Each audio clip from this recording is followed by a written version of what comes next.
Andrés Úsuga se nos adelantó un poquito, qué maravilla. Andrés Úsuga es abogado administrativista y constitucionalista. Entonces, íbamos a hablar con él sobre un tema de tipo administrativo, pero como no aprovecharlo, Andrés Úsuga como experto en la Constitución, esto que estamos planteando. Bienvenido, Andrés. Hola, Roger. Muy buenos días para ti, para todos tus compañeros de la mesa de trabajo, pero también para todos tus oyentes que nos van a escuchar en directo y también en diferido, que sé que es bastante la audiencia. Sí, señor, mucho. Y estamos en redes. Estos segmentos de nuestras entrevistas con ustedes las ponemos en redes y tienen mucha audiencia. Bueno, oiga, aprovechémoslo a usted. Qué pena, hombre. Lo habíamos invitado para un tema que enseguida lo tratamos de todas maneras, pero estamos aquí con el cuento de la Asamblea Popular Constituyente o Asamblea Nacional Constituyente. Yo he venido diciendo, Andrés, para el contexto con usted, eso tuvo que haber sido un lapsus, ¿cierto? Se me ocurrió a mí, tuvo que haber sido un lapsus, porque de dónde sacan el cuento de la Asamblea Popular Constituyente, si es una Asamblea Nacional Constituyente que tiene que seguir un proceso. Lo estábamos explicando hace un instante con Germán y decía, no, es que el presidente quiere que eso siga derechito, que la gente simplemente decida porque es que la soberanía popular está por encima de todo. Pues yo personalmente, que soy muy amigo del ordenamiento jurídico, pues digo yo, estoy de opinión. Eso no puede ser así tan simple. Hay que respetar unos procedimientos, entre ellos el Congreso. Explícanos usted que es el experto. Gracias, Roger. Sí, bueno, hay un tema y es que el ministro de Justicia, pues tristemente alguien que ha tenido tan altas dignidades al interior del Estado, no puede pretender engañar a la opinión pública en este aspecto tan fundamental. ¿Y por qué lo digo? No se puede comparar lo que pasó en el año 91 con lo que está pasando en este momento. Varias cosas. Uno, en ese momento 4 candidatos presidenciales murieron. El primero había muerto desde el 87, que era Jaime Pardo Leal, de la Unión Patriótica, partido que había nacido en los acuerdos precisamente de paz con el gobierno de Belisario Betancur. Y después empieza Luis Carlos Galán Sarmiento, que es el que genera pues la gran ola, el gran movimiento. Inclusive el profesor de la Universidad de Javeriana de Derecho, que era Fernando Carrillo Flores, posteriormente ministro de Justicia, procurador general de la Nación, embajador. Luego viene la muerte de Pizarro y de Bernardo Jaramillo ya en el año 90. Entonces, yo creo que uno, no es comparable el contexto a pesar de todo lo grave que esté pasando, ¿cierto? Y dos, no se puede comparar la Constitución de 1886 con la Constitución de 1991. ¿Por qué? Mire el datico que se le olvida al doctor Montealegre, o que no creo que se le olvide porque él lo debe saber muy bien, pero hace de cuenta que se le olvida. En la Constitución del 86, los mecanismos de reforma se habían agotado porque no eran suficientes. Inclusive, no sé si Roger lo recuerda, usted de pronto también estaba muy pequeño inclusive, pero a López se le había caído una reforma constituyente. A Belisario se le había caído una reforma constituyente y le había pasado otra, ¿no? Que es, por ejemplo, la elección popular de alcaldes, le pasó a Belisario. Y se le cayó a otra a Barco. Entonces estaba la democracia bloqueada, no tenían forma de reformar la Constitución. Y cuando se presenta todo lo que se presenta, pues evidentemente el movimiento estudiantil, el movimiento allá era el Rosario, acá eran otras universidades. De hecho, tengo un gran amigo que fue uno de esos impulsores, que fue el doctor Oscar, y ellos, cuando están en ese consenso, todas las fuerzas políticas y no políticas apoyan el movimiento. Esto es, el consenso era generalizado en que había que modificar las reglas del juego, pero adicionalmente eran unas reglas del juego que venían pendientes de una modificación desde la Declaración Universal de los Derechos Humanos de 1948. ¿Y por qué? Pues porque en ese 1948, con esos 30 listados de derechos humanos, todo el mundo, todas las democracias occidentales habían empezado a adaptarse a ese catálogo de los derechos humanos. Nosotros debíamos eso, es así, a pesar de que habíamos incorporado para el año 72 la Convención Americana de los Derechos Humanos, algo muy parecido, pero Colombia debía eso, y debiéndolo, ingresó como debe ser en el año 91, pero lo más importante, Roger, para la pedagogía que tanto le gusta a usted y que están pues aprovechando que usted es abogado también. Mire, para que la gente aprenda una cosa, los mecanismos de reforma a la Constitución, hoy, que no existían en la Constitución del 86, hoy están ahí.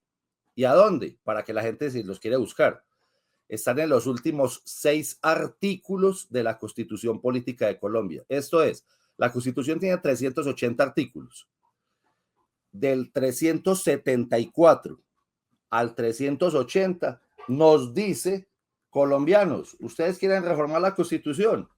Sí, bueno, ahí están los mecanismos para que los modifique. Vea, este librito no se lo puede saltar, por más que le choque, ¿cierto? Vea, usted tiene la edición de Legis, yo aquí tengo la de Ledger, para que la gente aprenda que son varias, a pesar de que son varias ediciones, son los mismos. Entonces, en esos 6 artículos le dicen, vea, ¿quién tiene la opción principal de cambiar la Constitución? La principal, el Congreso.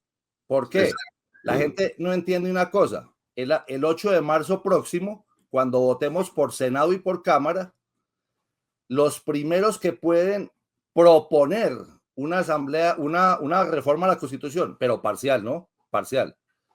Son los senadores y los representantes de la Cámara. Y eso tiene un trámite especial, que son 8 debates. Entonces es muy duro. ¿Por qué? Así están concebidas las constituciones. Las constituciones no están concebidas para hacer leyes ni para hacer actos administrativos. ¿Por qué? Las constituciones deben ser difíciles de cambiar. Así debe ser. Deben ser difíciles de cambiar. No es que queden escritas en piedra, pero sí deben ser difíciles de cambiar, porque las reglas del juego, las reglas del juego generales, si usted las va cambiando, lo único que va a proporcionar, ¿sabe qué es, Roger? Inseguridad jurídica para todos los ciudadanos. Entonces le dicen, listo, los congresistas, 1, 2, usted puede modificar un pedacito de la Constitución. ¿Vía qué? Referendo, un pedacito. Exactamente. Un pedacito. Y 3, usted podría modificar la esencia de la Constitución. Esto es, usted podría modificarla toda. Sí, vía una asamblea nacional, no popular, ojo, nacional constituyente. Esto es, se convoca. Ahora bien, ahí hay un margen de acción bastante grande y una textura abierta muy maluca, que es cuántas personas deben modificarla, o sea, cuántas personas deben integrar la Asamblea Nacional Constituyente. ¿Qué diría yo? Si en el 90 fueron 70 y 4 que no tenían voto, pero sí tenían voz, yo creo que lo mínimo son 70, porque era un país para esa época como con 27 millones de habitantes y hoy es el doble. O sea, que tiene que ser siquiera el doble o por lo menos un poco más. ¿Y por cuánto tiempo? Que son las dos variables grandes. ¿Cuántas personas y por cuánto tiempo? No, eso no se sabe. Entonces, eso es delicado. Entonces, Andrés, en síntesis, el cuento de lo popular en la Asamblea Popular Constituyente de verdad no existe en la Constitución.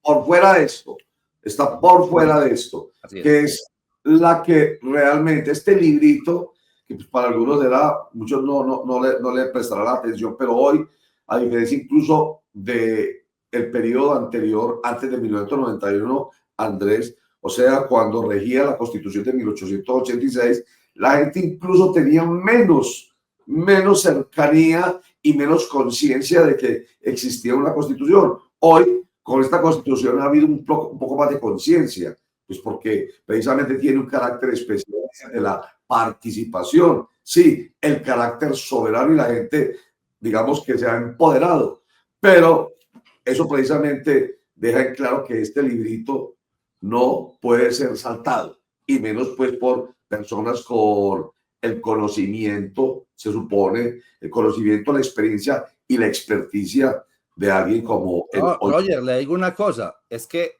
el que menos se puede saltar la Constitución es el presidente. Exacto. ¿Por qué? Porque es que usted es el primer ciudadano de la nación que jura defenderla, ¿cierto? La Constitución y la ley. Usted es el primero que jura. Entonces, Exacto. si usted se la salta, usted se imagina el boquete que se abre con eso. Porque dicen, pues si el presidente salta la Constitución, eso de ahí para abajo todos no la podemos saltar. Exacto. Eso es lo peligroso, eso es lo delicado. Y ahí están, como lo dije ahorita, si en esta sí hay reglas del juego un poco más claras que la del 86, que es, ¿la quiere modificar? Sí, le doy 3 mecanismos. No, es que a mí esos mecanismos no me gustan porque primero está la soberanía popular y primero el pueblo. Me dice, no, listo, muy bien. Pero primero tiene que pasar por allá porque todos esos mecanismos involucran al Congreso, que es tan o más legítimo que el propio presidente. Eso es lo que la gente, lo que a él a veces se le quiere olvidar. Y entonces, ¿sabes qué es lo que hacen, Roger? Cogen la palabra popular, que es de un mecanismo de participación ciudadana que también trajo la Constitución, que es la consulta popular, porque es que el adjetivo popular, pues es muy cool, es muy cute, pega mucho, popular, el pueblo, yo soy el pueblo, yo represento el pueblo. Sí, pero usted no puede coger la consulta popular con la Asamblea Nacional, mezclar las dos y sacar de ahí una cosa. Hombre, yo creo que eso no es serio. Me parece que las universidades, inclusive, que le dan cátedra al doctor Montealegre, deben replantear mucho, porque usted, imagino, está enseñando eso en clase, pues. Claro, lo que pasa en todo caso, Andrés Úsuga, para darle la palabra a Germán, es que en todo caso la palabra popular, que usted dice que suena muy cool, esta constitución, porque incluso yo comentaba hace un instante, pues cuando decía que la del 86 la gente ni conocía ni sabía que existía una constitución, esta ha tenido un poco más de conciencia y muchos han querido empoderarse. Es porque empezando con el preámbulo se habla de el pueblo de Colombia, de entrada ya está dando ese valor. El pueblo de Colombia en ejercicio de su poder soberano representado por sus delegatarios a la Asamblea Nacional Constituyente. Representado. Exacto. No es el pueblo plebiscitariamente ahí como sea y reunido cuando le dé la gana en un estadio de fútbol, no. No es llevando a la papeletica, o sea, no es. Yo empleé la palabra atajo, ahora que le veníamos, ya Germán entra y comenta, pero como estábamos comentando antes de que usted ingresara, yo empleé la palabra atajo, no se puede utilizar el atajo. O sea, yo llevo mi papeletica y yo voto porque yo soy poder soberano. No. Aquí dice, y sabes una cosa, Roger, yo venía escuchando también lo de Germán, y le voy a ser muy sincero, inclusive para darle un pedacito de razón. Lo que se hizo en el 90 tampoco es que haya sido muy exegético, pues, tampoco es que haya sido muy correcto, pero no puede ser entonces que porque lo que hayan hecho de forma incorrecta en el 90, entonces lo vamos a utilizar, vamos a coger lo malo en vez de lo bueno.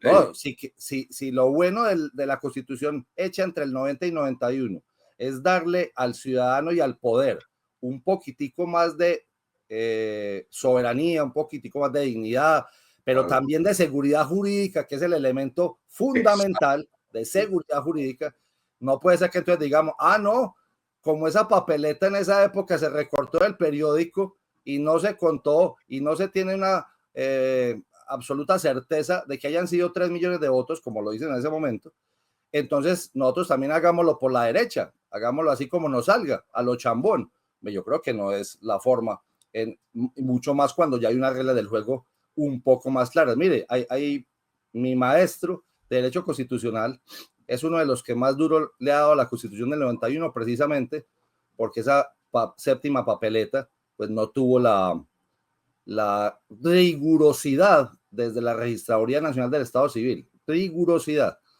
De hecho, creo, si no estoy mal, que el Registrador Nacional del Estado Civil era Luis Carlos Osorio, el que después fue fiscal general de la Nación, pero antes de eso había sido registrador Humberto de la Calle, inclusive después fue registrador el papá de Iván Duque, y yo creo que a la registraduría si no la podemos seguir saltando, pues, porque si hay alguien garante de eso, Es eso, Luis Camilo Osorio, sí señor.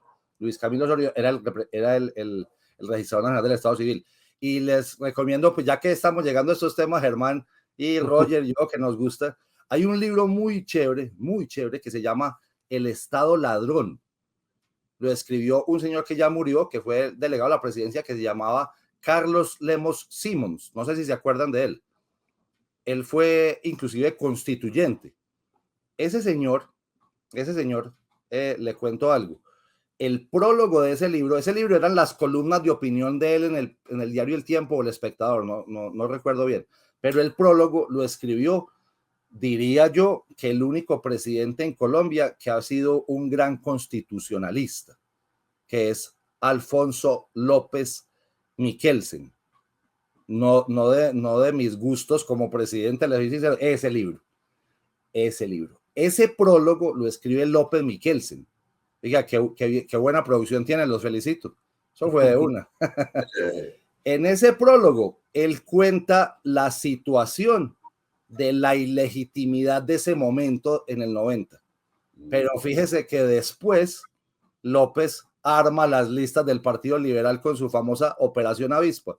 Y le cuento algo más.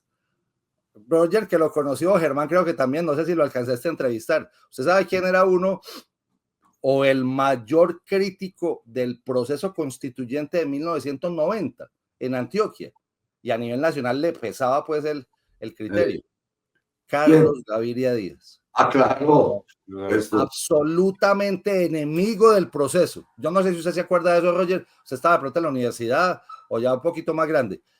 Y después, él es el magistrado estrella de la Corte Constitucional que crea la Constitución del 91. Fíjese pues las paradojas de la vida. Así es. Germán, adelante. Pero perdón, Germán.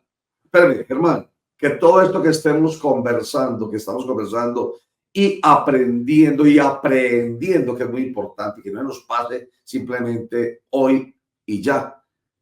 Ay, nos lo dijo un experto como Andrés Úsuga, y ya no, aprenderlo para la vida en general, para que no nos manipulen, no nos engañen, que esto de verdad, para ser mejores, nos inspire. La fábrica de la inspiración, la fábrica de todos, fábrica de licores y alcoholes de Antioquia. Ahora sí, Germán, bien puedo. Pues yo quería hablar precisamente de lo que Andrés estaba mencionando sobre el ejemplo que se podría estar tomando en este caso de la séptima papeleta de las 4 universidades que mencionábamos ahora, de Rosario, los Andes, la Javeriana y la del Valle. Alejandra Barrientos creo que es la directora del MODE, la que estaba en esa época, siempre me acuerdo que ella hacía parte de esto. No, y Claudia López. Claudia también. López, exactamente. Entonces, sí, porque hay que recordar que eso tampoco fue por las vías ortodoxas, doctor Andrés Úsica, como se puede decir.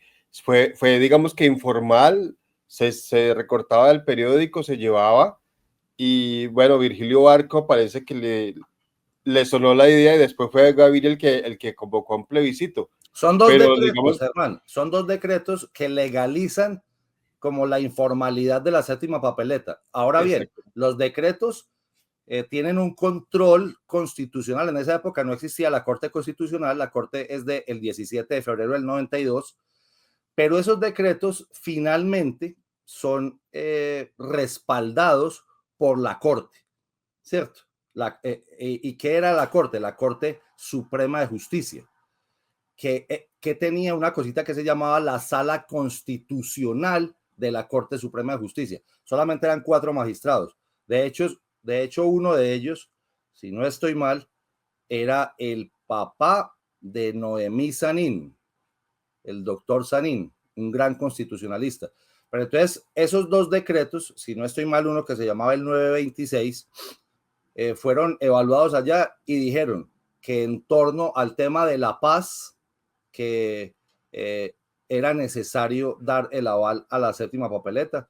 Yo también soy de los que discuto ese tipo de legitimidad, pero finalmente algo de la institucionalidad funcionó y no se saltó del todo, pues, si hubiera sido mejor de otra forma, pero creo que la Constitución hoy tiene unas reglas un poco más claras del juego para los temas, sobre todo de la reforma constitucional, que no pueden ser omitidos, pues mucho menos por un profesor aunque el profesor Montealegre fue profesor siempre de derecho penal, si no estoy mal, pero fue magistrado de la Corte Constitucional en su momento. Entonces creo que no es correcto lo que está haciendo, y mucha gente inclusive que siempre había estado, vea, le pongo una a Javier que lo veo ahí en pantalla. ¿Usted sabe quién fue el magistrado auxiliar del profesor Montealegre en la Corte Constitucional? No sé. El profesor No sé si... Rodrigo Uprigni. Sí, profesor de Derecho Constitucional durante toda la vida en la Universidad de los Andes. Fue el primero que salió a renunciar a la Comisión de Política Criminal, 1, y 2, a rechazar la propuesta. Entonces yo creo que no es porque lo diga uno, pero muchos abogados del país, sobre todo los que enseñamos constitucional, hemos estado en desacuerdo total y absoluto sobre esta propuesta tan traída de los cabellos. Pero, doctor Úsuga, planteamos también otra situación, otra situación bien compleja, y es que a veces esos mecanismos de participación ciudadana parecen un bombón que se le da a un niño y después se le quita. Lo digo ¿por qué? Porque es muy difícil que esos mecanismos prosperen, porque siempre tienen, de alguna manera, no sé si el término sea o no, la cortapisa del Congreso. Es decir, puede haber 50.000 iniciativas muy buenas, malas, regulares, como sea, pero el Congreso siempre va a ser ahí una especie como de presa que impide que eso pase. Y hay otros mecanismos muy complejos, por ejemplo, el de la revocatoria del mandato. Usted sabe, doctor, que solamente un alcalde ha sido revocado en toda la historia de la revocatoria del mandato. Y el referendo, si Álvaro Uribe Vélez en todo su furor no fue capaz de sacar un referendo, el plebiscito por la paz. Entonces, esos mecanismos a veces me parecen como un dulce que se le da a un niño simplemente para que diga, vea, usted sí puede participar, pero en realidad eso parece que el poder lo tiene, como usted lo dijo al principio aquí, el Congreso de la República. Javier, estamos absolutamente de acuerdo con lo que tú mencionas. Sin embargo, sí me parece importante aclarar dos cosas. Como en derecho siempre lo digo, invocando al profesor Guastini de la Universidad de Génova o de Génova, distinguiendo. Una cosa son los mecanismos de participación ciudadana y otra cosa son los mecanismos de reforma a la Constitución. ¿Cómo así? Los mecanismos de participación ciudadana, el primero de todos es el voto, ¿cierto? Pero está el plebiscito, está el referendo, está la Asamblea Popular, oiga, lo acabo de olvidar con esta cantidad de confusiones. Los cabildos abiertos, y existen en una ley especial que esa ley consagra los mecanismos de participación ciudadana, la revocatoria directa, que me parece que está diseñada para que no pase, así de simple, como pasó aquí en Medellín con el alcalde Quintero y en muchas más partes. Pero otra cosa es los mecanismos no de participación ciudadana, sino de reforma a la Constitución. Esos son tres. Uno de ellos se comparte con el mecanismo de participación ciudadana, que es referendo, pero aquí son acto legislativo. ¿Y quién hace un acto legislativo? Solo el Congreso de la República, con sus 8 debates. Reforma, referendo, que ya vieron qué pasó, inclusive, como lo dijiste tú mismo, en el año 2003, octubre de 2003, 18 preguntas, la Corte le rebaja a 15 y de las 15 pasó una, y después se dieron cuenta que esa una que había pasado, solamente había pasado porque le habían modificado el censo electoral. No sé si usted lo recuerda, Javier, usted de pronto estaba en el colombiano para esa época. Le modificaron el censo electoral al propio gobierno desde la registraduría, entonces pasó una de las 15. Y el plebiscito, por ejemplo, de octubre del 2016, después de la votación, o de la votación del 2 de octubre. Y también lo que pasó con Claudia López en 2018, la consulta por la anticorrupción, 11 preguntas, todas han fracasado. yo estoy absolutamente de acuerdo contigo. Son mecanismos que parecen ser diseñados para que no funcionen, tristemente. Pero esos son mecanismos de participación ciudadana y los otros son mecanismos de reforma a la Constitución. Sí, sí.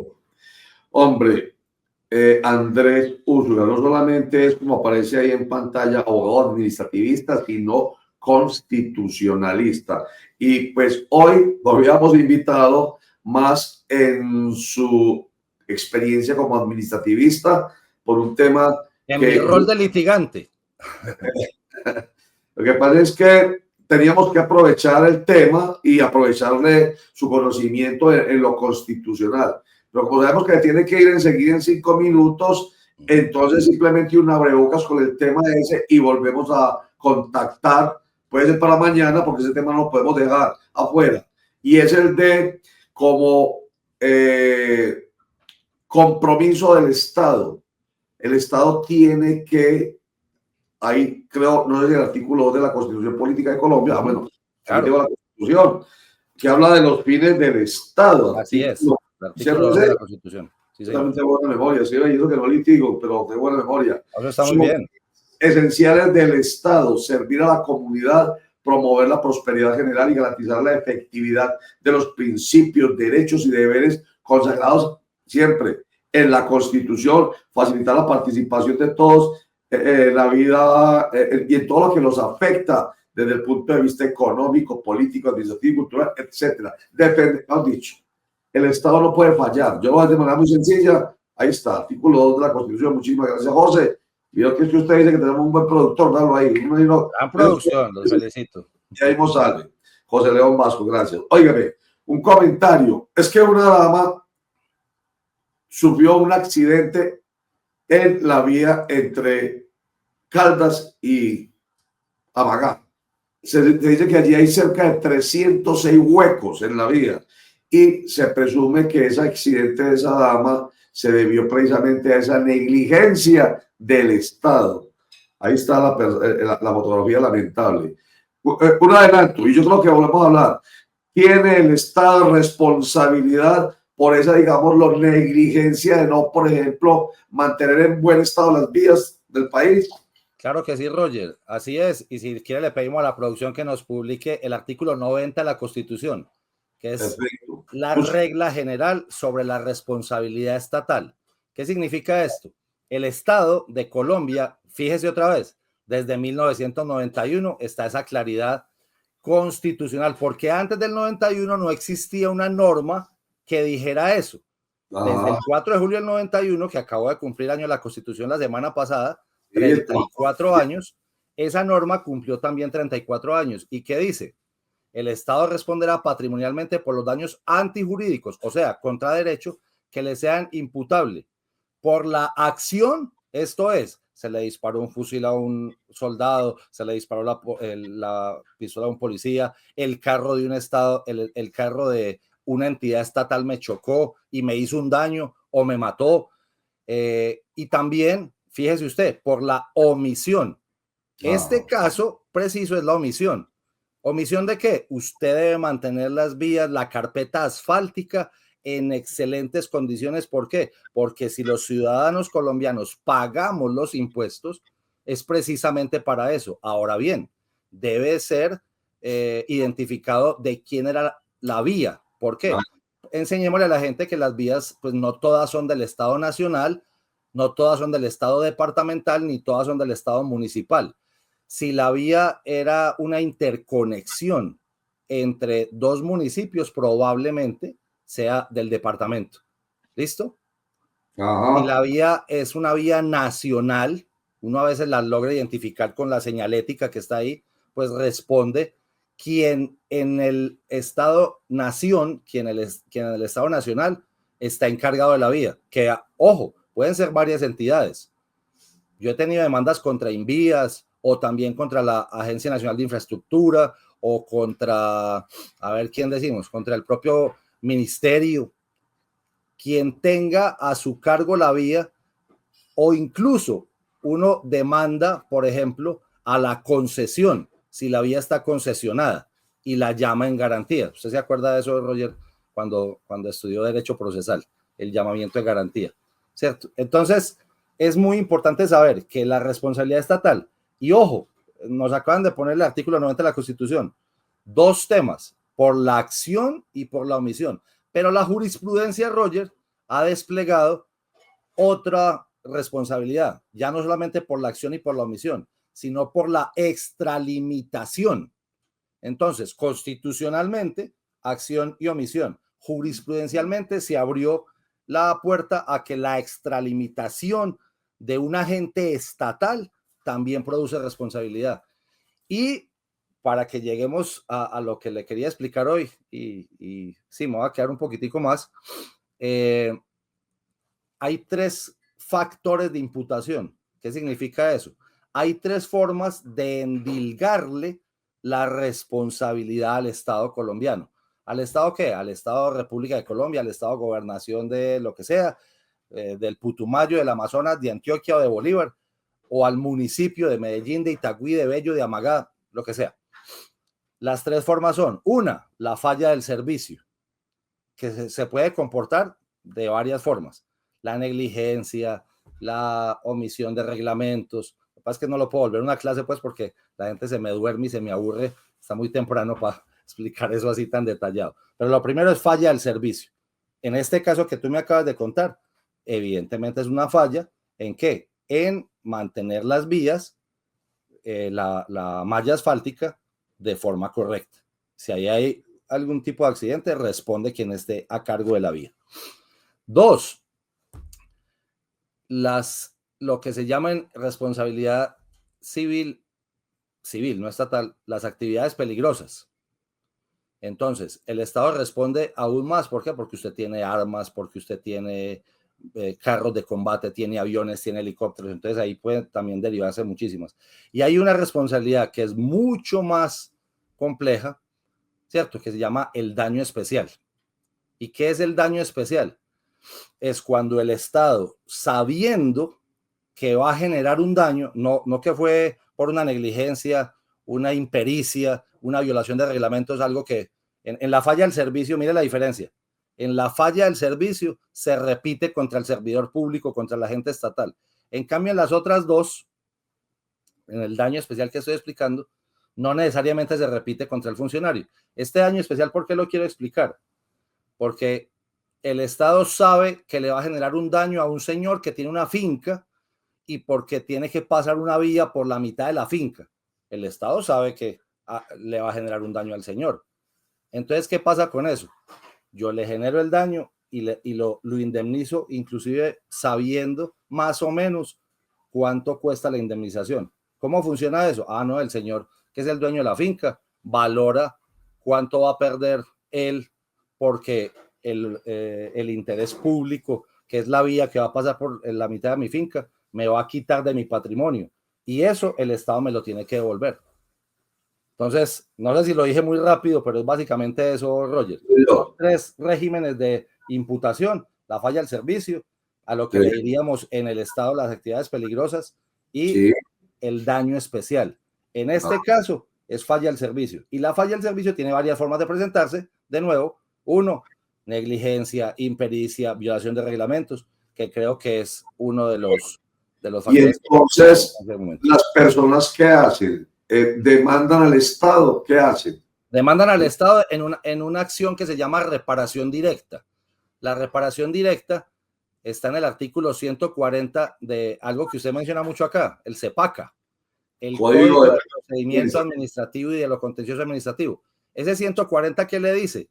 Cuando hay un daño que el Estado le generó en los términos del artículo 90 de la Constitución, usted coge el CEPACA y le dice, le cuenta todo esto y se lo lleva donde un juez administrativo.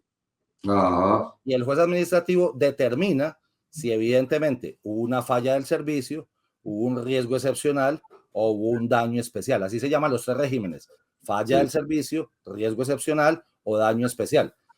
Y el juez, determinando que sí hubo o no hubo el factor de imputación, condena a la entidad estatal a que indemnice a la familia, por ejemplo, de quien haya fallecido, o al señor que perdió un pie, o perdió un ojo, perdió una mano, o quedó inhabilitado para trabajar, y eso pues tiene una liquidación, eso es lo que hacemos prácticamente en las oficinas de los abogados administrativistas, ayudar a las personas que han sido afectados, bien por un acto administrativo del Estado, vía acciones de nulidad y restablecimiento del derecho, o cuando hay un daño, vía la acción de reparación directa del artículo 140, que yo sé que ahí ponen apenas el inicio, Sí. pero es muy largo, ese es muy largo porque es muy grande.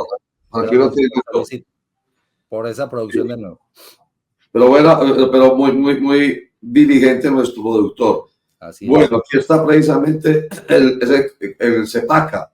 Es que es muy importante porque todo esto definitivamente tiene que ver con los intereses de la gente. Claro. Entonces, es muy importante que se conozca esto y por eso invitamos a Andrés Zúñiga para efecto de la explicación de lo que pasó en esa vía entre Caldas y Amagá, y que eso no puede quedar simplemente como una noticia más, ni riesgos. Por eso que lo invitamos a usted y sea tan amable y tan claramente, porque como es docente, usted nos lo explica. 140 reparación directa en los términos del artículo 90, pues como lo empezó ahí, y eso es largo.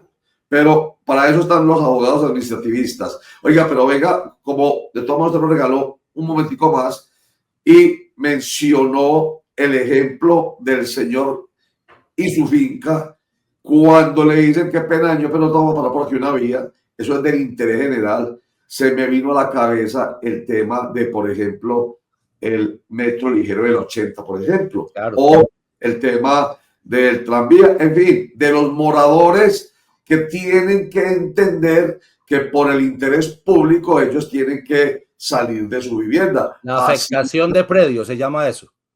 Exactamente. Venga, hombre, Andrés Ursúa, yo he hablado varias veces con algunos de los moradores que se han sentido, dicen ellos, tumbados y que, digamos, no se les ha solucionado el problema. ¿Y sabe qué expresión he utilizado yo, Andrés? Con todo respeto, yo. Oiga, pero usted enteró abogados muy malos. Es porque es tan evidente lo que está pasando que a ustedes los están, permítame la expresión que ellos dicen, tumbando, que no pasa nada. Un abogado juega un papel ahí muy importante, ¿o no? Roger, déjeme le explico que ese es un tema de los más interesantes que hay en la responsabilidad estatal. Sí. Evidentemente, las vías, las obras públicas, a veces generan afectación de los predios privados. Entonces, le voy a poner un ejemplo así muy cortico y muy fácil de entender. Voy a intentarlo, ¿no? Porque tampoco es que sea tan sencillo. 1. Su predio, su casa, vale 100 millones. 100, vale 100, no digamos millones, vale 100. Cuando a usted le quitan 3 metros de su casa, pues evidentemente pierde valor. ¿Quién tiene que determinar cuánto valor perdió? Pues un perito, ¿no? De la lonja de propiedad raíz, generalmente son los que saben hacer eso. Gente certificada por la lonja que le diga, su casa ya no vale 100, sino que vale 50, por ejemplo. O inclusive hay gente que pierde mucha plata con temas como los que le decían antes, valorización. ¿Por qué no? Te quitaron el jardín que era lo bonito de tu casa, te quitaron los árboles que estaban al frente. Entonces lo que uno hace es, generalmente se entra en una negociación con las administraciones y entonces la administración le dice, hombre, vea, yo le voy a pagar por ese daño que yo le hice, le voy a pagar 30. Y entonces usted dice, no, pero es que el daño mío no vale 30, el daño mío vale 80. Entonces la administración hace más o menos una puja, pues le dice, bueno, le voy a ofrecer 40, pues, pero no tengo para ofrecerle nada más porque estoy ofreciéndole 40 a todo el mundo. Y entonces uno dice, no estoy sacando en limpio los abogados todavía, pero sí le debo decir algo que no es tan sencillo. Si la administración me paga solo 40 de un daño que yo puedo acreditar que vale 80, entonces ¿yo qué hago? Recibo los 40 de la administración, porque la administración dice que no tiene para pagarme más. Hay gente que no los recibe inclusive y que eso va a una cuenta donde ellos la consignan, una cuenta donde un juez, y ustedes pues pueden reclamar eso pues vía un título ejecutivo, así se llama en derecho. Y entonces, ¿qué hago con los 40 que me quedan debiendo? Demando por los 40. No sé si me hice entender, Roger. Sí. Recibo los 30 y échale mano a lo que le ofrecen. Mano a lo que le den. y después demanda en acción de reparación directa con factor de imputación daño especial por el dinero que usted crea, pero no solamente que crea, porque ahí ya en esa demanda, sugerencia, tiene que llevar el certificado por parte de la lonja o del evaluador, ¿cierto? Del bien, que le diga si efectivamente ese daño valía tanto, el Claro. valor de la propiedad bajó a tanto, usted le hizo un daño de tanto, le debe tanto. No sé si lo intenté hacer Sí, muy sí. básico. No, sencillo, me parece muy bien. Entonces yo apunto la palabra aquí, daño especial, que es distinto a falla en el servicio, ¿cierto? Esto es lo que pasa acá. Y a riesgo excepcional, que son las actividades peligrosas al interior del Estado. Sí, perfecto. Las dos últimas, riesgo excepcional y daño especial, la responsabilidad es objetiva, no se repite contra el funcionario que generó el daño. En la falla del servicio, probablemente sí se repite contra la persona. ¿Por qué? Por una acción o una omisión que puede ser consciente, ¿cierto? O una extralimitación, recuerda. O extralimitación. Pero entonces, bueno, muy bien. ¿Ves? Después lo voy a invitar, y eso que nos regaló ya un poquitico más para ese tema, porque es muy claro. Y voy a invitar a la gente, a los moradores de la 80, que aunque hay deben estar pendientes, ellos viven muy pendientes de Clipcracia y me escriben cada rato. Enseguida alguien va a escribir con seguridad. Yo soy un cuasi afectado del metro ¿Ah, del sí? 80. Sí, yo vivo a una cuadra hacia adentro, entonces no me afecta pues directamente las obras, pero me va a afectar, las obras me van a afectar en la movilidad hacia mi vivienda. Claro. Entonces, quiere decir, así como para redondear, por esta explicación que usted nos da al final, usted se va a meter en un problema innecesario negándose. De todas maneras, a usted le van a ofrecer la plata, los 40. Entonces, simplemente no se enrede la vida, recíbalos y después recurre a la no derecho para que a través de un abogado como Andrés Úsuga, ¿cómo es que llama su empresa, Andrés? Es suya y de su esposa. Úsuga y Buitrago, abogados asociados, law firm. Úsuga y Buitrago es el apellido de la esposa. De la socia. Socia y esposa. Esposa y socia, que es la socia. Entonces, law firm, muy caché y todo. Entonces, no es sino que hablen con Úsuga y Buitrago, abogados, law firm, y ellos, mediante la reparación directa, artículo 140 que está aquí en el CEPACA, le pueden recuperar esos 40 más. Es absolutamente importante tener en cuenta eso para no chapalear y no generar un montón de problemas innecesarios. Para eso está el derecho. Aquí es donde quiero llegar. Y redondeamos por aquí, Andrés. No es que la gente se le ocurrió, no es que yo creo, y entonces porque la soberanía popular, no. Ya dijimos que en el tema de la Asamblea Nacional Constituyente no era tan sencillo, pues como que es que yo quiero y tomo el atajo y no respeto el procedimiento. Aquí tampoco las autoridades pueden ser abusivas, extralimitarse y atentar contra los derechos de la gente. Para eso existe la ley, simplemente que hay que recurrir a alguien que defienda esos derechos. No, y ojalá, Roger, hubiera plata desde las administraciones públicas para pagar lo que valen los daños reales, ¿cierto? Pero uno también entiende la administración. La administración hace unas valoraciones, no tiene los recursos suficientes a veces para cubrir todos los predios que hay que comprar o todos los daños que hay que generar. Y ahí hay unos comités con las personas, con los afectados. Entonces, y en esos comités, mire, le cuento algo, Roger, en esos comités el ciudadano puede llevar su abogado, ¿cierto? Sin ningún problema. No falta el funcionario abusivo, pues que diga, no, viene usted solo y yo no voy a discutir con ningún abogado. Uno dice, no, usted puede asistir con su abogado y miramos cómo es la puja, ¿cierto? ¿Usted por qué me ofrece tanto? Si el metro cuadrado en ese lugar de la ciudad vale tanto, ¿por qué me está ofreciendo menos? Pero todo eso hay que probarlo ya después en un proceso judicial ante los jueces administrativos. Sí, señor. Y hay que confiar, quiero terminar con esto, Andrés Úsuga, hay que confiar en que estamos en un Estado que es social y democrático, pero sigue siendo de derecho. El ordenamiento jurídico es muy importante. Y con eso redondeamos para que venga, pues, no puede ni el presidente de la República, ni ningún ministro, ni ningún alcalde, ni ninguna persona simplemente a querer pasarse por la faja con creencias, opiniones y deseos, lo que el derecho es. Entonces, eso es lo más importante. Roger, para finalizar, el derecho, todo el derecho en general, nace con una premisa fundamental y es ponerle límites al poder. Exacto, qué bueno. Si hay un derecho que le ponga límites al poder público, es el derecho constitucional y el derecho administrativo. Precisamente por eso yo he sido profesor de los dos, ahora soy profesor de introducción al derecho, pero es lo primero que le enseña a uno a los estudiantes. Límites al poder. ¿Por qué? Porque el poder siempre va a intentar desbordarse, siempre. Para eso son las normas de derecho. Excelente. Qué buena conclusión al final. El derecho para ponerle límites al poder y que la gente entonces esté tranquila y crea. Eso hace la diferencia también con una dictadura, ¿cierto? Estamos hablando de una democracia, ¿cierto? Entonces, Estado social en el que la gente es muy importante, democrático, porque es que, menos mal, aunque no sea perfecta, es una democracia. Constitucional. Constitucional, por supuesto. Además, no, casi nunca le agrego yo esa.